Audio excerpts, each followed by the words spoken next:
Greetings and welcome to Retention Chronicles, the podcast with learnings from expert e-commerce brands and partners. I'm your host, Mariah Parsons. If you're here, you're either on a quest for e-commerce enlightenment or you accidentally clicked the wrong link.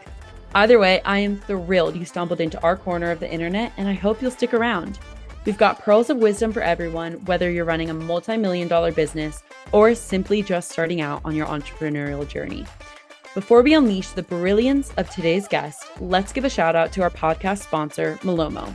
Malomo is so much more than just another Shopify app. They're post-purchase wizards, making beautiful and branded order tracking smoother than a jazz solo, so our amazing founders, like our guests, can keep their customers happy and up to date while they track their orders.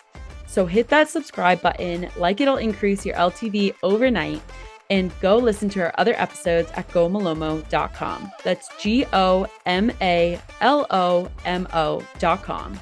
Get ready for insights, chuckles, and perhaps a profound realization or two with this newest episode of Retention Chronicles.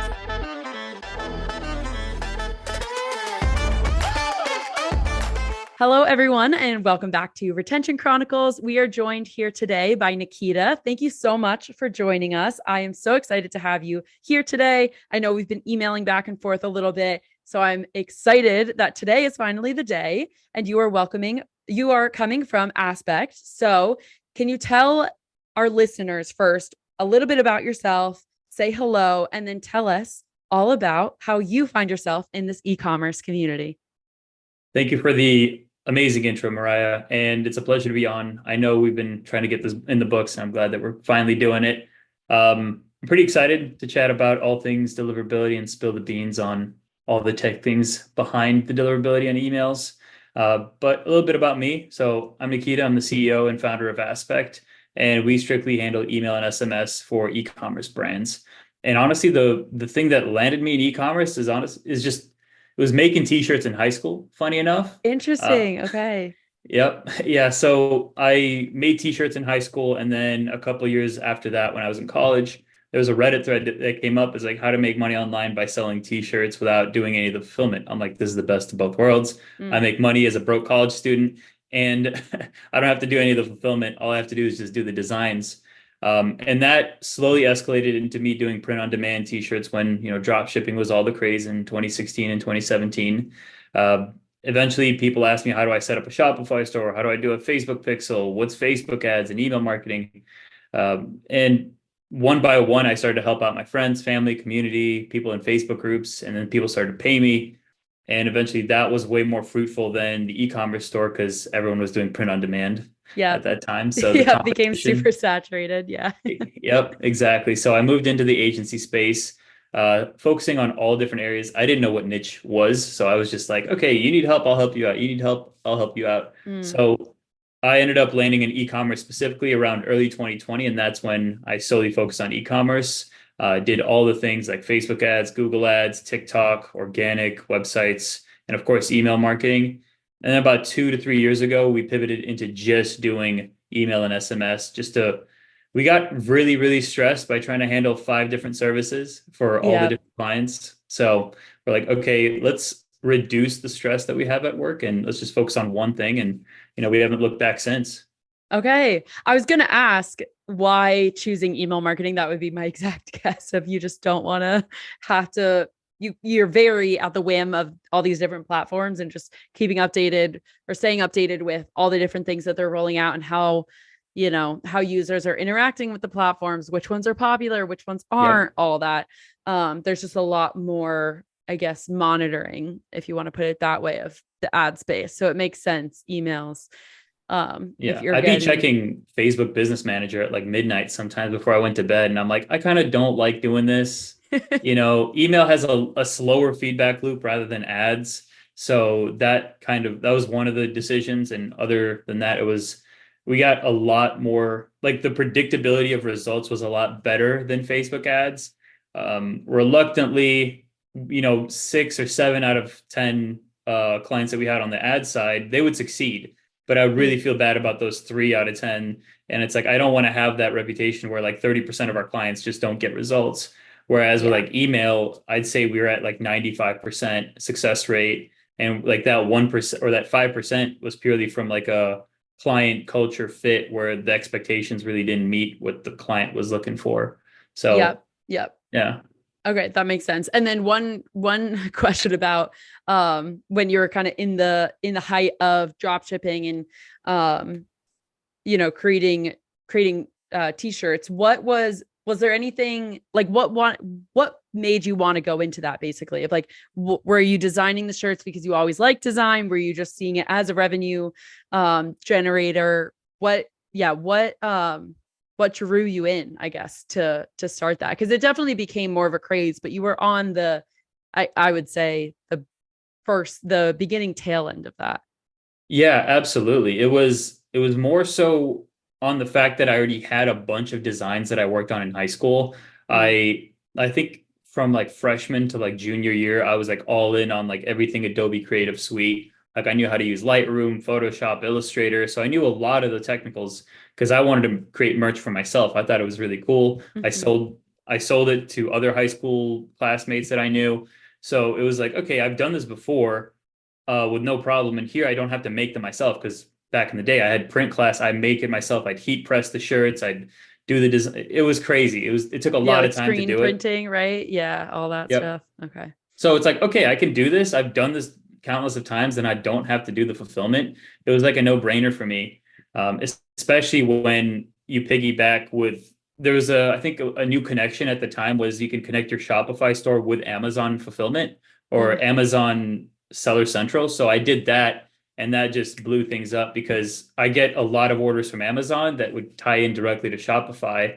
And then the Shopify app, I forgot the name of it, that did all the like the print on demand for me would take care of everything like the shipping code or the tracking codes, the design itself, the customer support, etc. So it was just me doing the design work.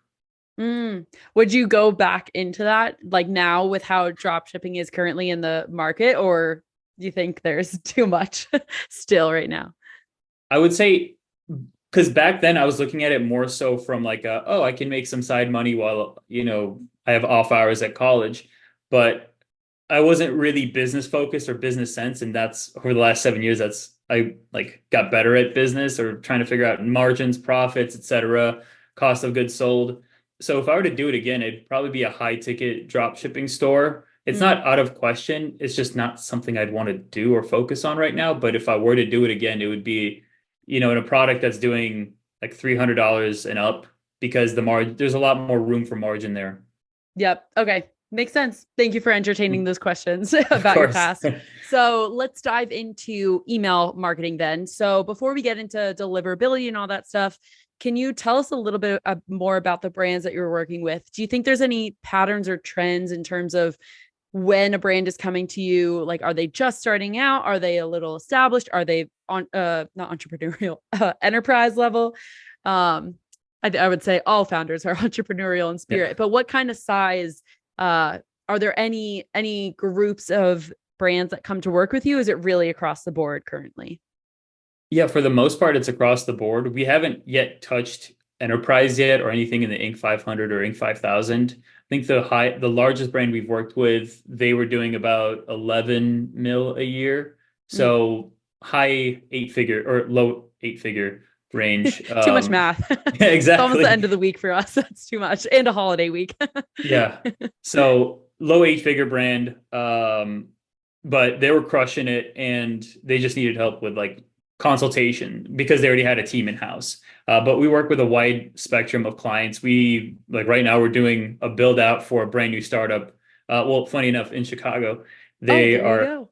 yep, they're doing like a THC electrolyte drink and they have nothing set up and they want to get email set up before they start launching paid ads. So like we worked with them. We're currently working with a boot brand here in Nashville that's doing like a mil point two a year. So it ranges, and we have service packages to help any different kind of client. I wasn't able to say the same thing last year because we didn't have the low ticket service built out, but now we Mhm. can cover the entire like spectrum of email clients.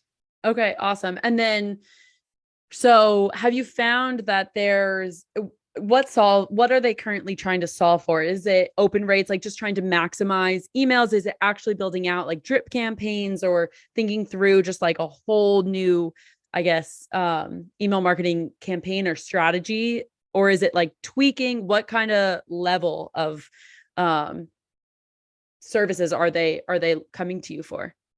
Yeah, that's a fantastic question. Typically, they need a lot of re-strategy on the flow side and the automation side of things. For the most part, anybody can create a campaign if they know good, decent design skills. Yeah. So that's never really a problem. A lot of the times you come in and we recreate their flows or re-strategize it in a way where it's going to generate them a lot more money, and they don't really have to worry about constantly keeping up with it. We still do A/B tests for them, but it's not something that they have to touch. They only have to worry about a campaign launch calendar. They don't have to worry about the seventh email in a welcome flow, for example. What's that going to look like? But more recently, over the last 2 to 3 months, a lot more customers or a lot more clients have been coming to us for more advice on the deliverability side. A lot of them are seeing lower open rates, lower click-through rates, lower revenue, of course.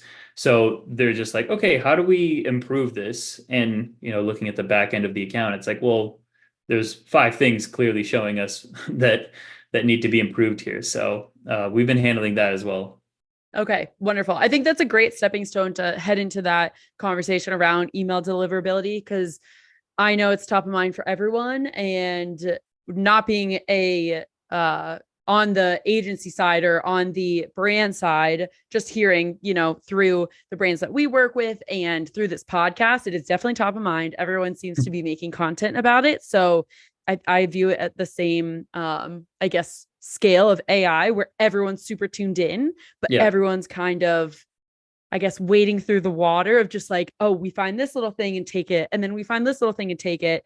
Because it can be terrifying to try and redo everything that you've built up over X amount of time. So can you, I guess, water it down in the simplest way possible, how your first, what is the word I'm looking for?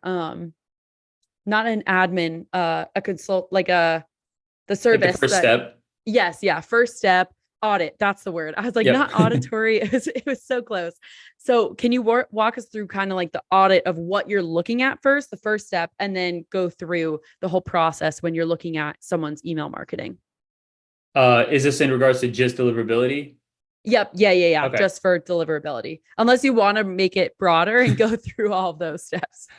But we could be sitting here for like hours on end. So yeah, I know we both have things to do after the podcast, so we don't want to stick here for 3 hours long. When it comes to just deliverability, the biggest thing we want to look at is the most recent campaigns being sent. That's usually like the first like leading indicator for us to see whether or not things are going well, things are not going well. Using Klaviyo specifically in this example, if you look at your recent campaign and it's like, okay, my open rates on average, maybe 2 months ago were about like 30-40%. And the most recent email I sent out was like 20%. What's going on? Then we go through that specific campaign and there's a deliverability tab. I think it's on the top right of the screen. You click it and you can see your inbox provider performance. So for example, Gmail, Yahoo, Verizon Media Group, iCloud, Outlook, all like if you have a list of over 10,000 people, you have a huge variety of different email addresses and inbox providers. Yeah. So here we can see, okay, most of our emails are being sent out to Gmail users, so maybe like 50%. And then you can scroll down and you can see the open rates per inbox user. So you can see, oh, Gmail, only 5% of people opened up Gmail, but half of our list is Gmail. That makes sense on why our emails aren't being delivered correctly, because Gmail's blocking a lot of your emails from coming into people's inbox. And it's been more of a prevalent issue over the last 3 to 4 months since Google and Yahoo implemented their new changes for sender requirements. And a lot of brands just came unprepared, pants down, and they just switched over to their like dedicated sending domain, not realizing that maybe their domain just had poor reputation quality based off of maybe previous emails that they have sent, or maybe unengaged audiences that they're sending to. Okay. Okay. So you mentioned the where you can see the inbox providers, that's in Klaviyo, you're saying, Yep. right? Yeah, you just Okay. click campaigns, and then there's a deliverability tab at the top right that you can click, and you can see all that data. Okay, wonderful. I'm sure those who are in Klaviyo know exactly what you're talking about. So, but if someone doesn't use Klaviyo, do you work with only brands who are using Klaviyo? That's about 90% of our client Okay. base are on Klaviyo. We have a few clients on SendLane. We also have a few clients that are on ActiveCampaign and MailChimp. So we work across the whole gambit. It's just Klaviyo is able to give us a lot more data and more reporting about the specific deliverability of the email of that specific email. It's a little bit harder to see that information through ActiveCampaign or MailChimp, or it's if anything, it's just harder to navigate. And it's just easier to use Klaviyo as an example because most e-commerce brands run off Klaviyo. Yep. Yeah, most do. I think ours is probably um yeah, I think since being in this market I've just seen, right, Klaviyo. Yep. Most choose Klaviyo to work with. So a brand has then they look at their campaign, their most Yep. recent campaign, they compare it to a couple of months back, see that there's a difference in the open rate and the deliverability. So how do you then look at, how do you then take that information and then implement like a strategy in terms of fixing that? Yeah, there's a lot that goes into it. One of the first things that we start off by doing is there's a tool that Google's developed called postmaster.google.com. It's been around for ages. It's free to use as long as you have a Google account, which pretty much everyone does. Yeah. And what you do is you add your domain or your sending domain to Google Postmaster. It's pretty simple to do. All you do is just put a verification tag from Google into your domain, like where your domain is being hosted to verify that you own that domain.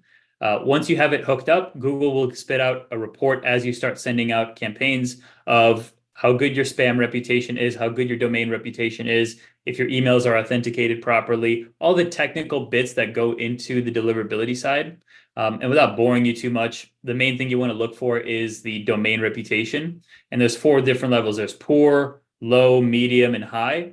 Obviously, poor is you don't want to be there. That means Yeah. you're Stay away from that. yeah, that means your domain is not being trusted by Google. Ideally, we want to be at high or medium. We usually have clients bounce between high and medium, but that's a really sweet spot. And that is kind of like a barometer for every time we do send out campaigns, whether or not Google is seeing improvement in our domain reputation or whether or not we have to make some changes within the content that we're sending out. After we've installed that as like a tracker, we then go into the segmentation planning. So one of the things that we do is, for example, or in the previous example, we have a list of 10,000 people, 5,000 of them are Gmail users, and only 5% of people are opening up that email. So one thing that we can start by doing is fully segment out all Gmail users from all future campaigns, except for that 5% that opened. Mm. So we know that if those 5% are opening, that means that email is getting delivered to those 5%. And then we slowly start to send out about like 1 to 2 emails a week to that 5%, and then slowly expand that out to the last 10%, last 15, 20, 30, 40, 50, until we get back to the master list. And this process takes about anywhere between 6 to 8 weeks of just working on segments, creating new segments, expanding out that pool of Gmail users in this example. And if things aren't going to plan, or if we bump it up to 40% and we're still having trouble, we'll then maybe dial it back to 35% for a couple sends until we see improved open rates. And then we open it back up to like 40, 50, 60, etc. Okay, that's really interesting. So the notion that you kind of have to, I guess, You have to cut your list down. like slice your email list by such a big amount. I mean, this is just one example, right? Of like 5%. I'm sure, when you actually look at the numbers, maybe it isn't that drastic, but is there any resistance in terms of brands seeing like, oh my God, we're only going to be able to send X amount of emails to X percentage of our email list, and then that'll impact revenue and brand awareness and all the stuff that they're quote unquote used to having with email marketing? Or is there kind of a mutual understanding of like, if you don't do this now, whatever, 2 months later, you might not even have those 5% of emails to market to? What's kind of like the reaction of a brand when they see, okay, these emails actually aren't being sent, even though, you thought they were being delivered? Yeah, it's a hit or miss, Mm, honestly. Sometimes they're like, we get it, do what you got to do. We're here for your support. Or like if you need anything from like the technical side or the development side, let us know. And then you have on the other hand, it's like, why can't we have this list of people? Why can't we send it to? Like why can't we send them this email? We did it before. Why can't we do it now? And then we have to go through the whole conversation of like, look, this is a short-term gain. Long term, you're going to burn through your list. And sometimes we've even seen this with funny enough brands that we've audited and chose not to work with us. mm. I still have access to their Klaviyo account. I snoop around a little bit. I'm not going to lie. Just to Uh, see. yeah, like for example, they would have problems with delivering to like Yahoo Mm, addresses, right? Um, and it's like, okay, cool. We can get you back on a deliverability rehabilitation plan to get you back on Yahoo. But the fact that Yahoo, like they burned through like their Yahoo list, now Gmail, now Verizon, and now AOL, not AOL, who uses AOL? Like iCloud, all of those other inbox providers are you probably starting to use be AOL affected. when you're doing your drop shipping. That's true. But like all these other inbox providers are starting to catch on to the emails that they're sending. So eventually their entire list could be gone within the next 6 months. So we have to paint that picture of like, hey, we have to do this for the next 6 to 8 weeks to get you back up to where you were at. And this is just the current reality. It's kind of like the conversation I had to have with a lot of brands during iOS 14 when that dropped, and it Mhm. was not a fun conversation. But that was the reality, like the reality is like if you want to have email be its own revenue channel, you have to make sure that all your emails are getting delivered to the people that you have. And in order for it to do this, we have to take this 6 to 8 week pause, not pause, but we're still sending emails out, but almost like a timeout to get you back up to where you were at. Otherwise, you're going to burn through your list in the next 6 to 12 months, and Q4 of 2025 comes out, and you're not going to have a good season then. Yep. Yep. So is it fair to say then, if someone who gets to that point where they've burned through their list, is it, am I correct in assuming that the only other thing that they can do is just build up their list again and get new emails, right? There's other ways you can go around it. That's Okay. probably the most like nuclear case scenario. The other things you could do is just get a new domain, get a new email address set up on that new domain, and that 6 to 8 week long process has to be done again, but at a much smaller scale. So we would have to warm up the audience to a brand new domain, which sometimes is quicker, but you don't want to get to that point of like, okay, my entire list is burnt. Now we have to buy a new domain. Now we have to go through this entire setup process of all the emails are going through this new domain, and going through that warm up process again. You're going to have to go through those 6 to 8 weeks regardless of what you do, Mm, essentially. okay. I like looking at it that way of like, whenever you decide to take those 6 to 8 weeks, it's gonna happen. It's kind of Yeah. inevitable just based off the changes. I think that would probably help come to terms with like the new rules are kind of right. They're here to stay and they're going to be Yeah. affecting your emails, whether or not you want that to happen. So it's just dependent on when you take those 6 to 8 weeks.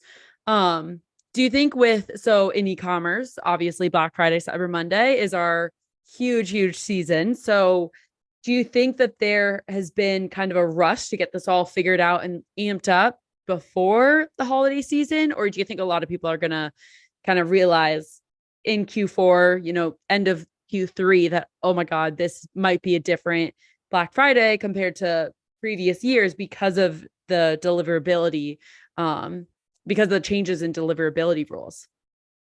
That's what we're trying to do. We're trying to we're trying to fix this. And for some of the clients that we do have that we brought on that are having deliverability issues, we're trying to get this all patched up before September, October comes around, because then at that point you're going to be sending a lot more emails. And then November is pure chaos at that point. Yeah. So we definitely want to get this fixed beforehand. And if you are in that position of needing to get it fixed, I would recommend looking into it ASAP, because you don't want to be caught with your pants down during Q4. Mm-hmm. And if you are, kind of like pushing this off, like I'm almost confident we're going to have like a couple booked calls come through in like late October where they're like, hey, can you fix this before we do Black Friday? And it's like, where were you 3 months ago? Mm-hmm. So for those brands that are ignoring it, they are going to have a rude awakening during Q4, and worst case, they're going to sign on Q1 for a for any email agency to help fix the deliverability side of things for them. Yep. Okay. So I want to take these last couple of minutes to just talk through the differences that you're seeing with marketing and transactional emails.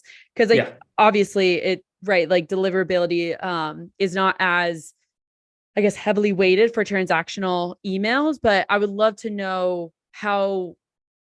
I think we've been mostly talking about, right, like those marketing, right, trying to use emails for revenue generation, but Yeah. any and all rules that you're kind of differentiating on the deliverability side for transactional and marketing emails of, just checking your transactional emails, making sure that they're, up to code, up to standard would be great. Yeah, absolutely. And we haven't really had any deliverability issues with transactional emails specifically, Mm-hmm. which thank God, like I don't want to, like that's a whole, like if it's gotten that bad, Yeah. it's, we got to do something here. At that Yeah. point, you have to buy a new domain. But Mm-hmm. when it comes down to it, we do make sure to only keep it to the information that we need. We try to avoid doing too much marketing material, and obviously that's where you guys come in, is to maximize that Mm-hmm. at least on the tracking page, not on the email specifically. I think the most we've ever done on the email that we were able to get away with is having like an Instagram at the bottom footer, but Yep. again, that's it. That's, you can't really do much after that. Otherwise, you can't really have that same status of it being a transactional email rather than a marketing material or marketing email.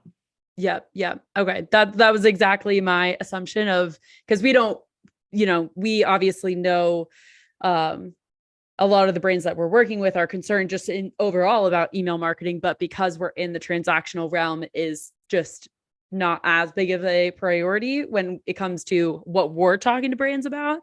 So it's Right. always fascinating to kind of see how people are approaching transactional emails versus marketing emails.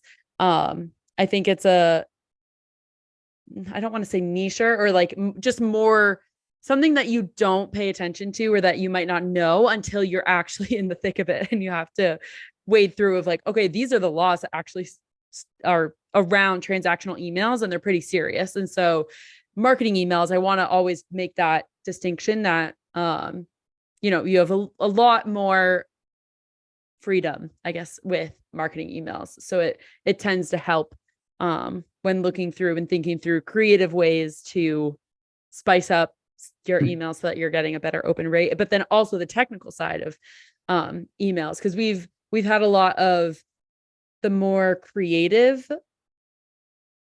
strategy plays that you can put in for emails to like try and engage customers, but the back end of email marketing is something that I know this discussion around deliverability has brought to the spotlight, but it has not always been that way. So a lot of the times it's trying to adjust creative and A/B test and all that stuff.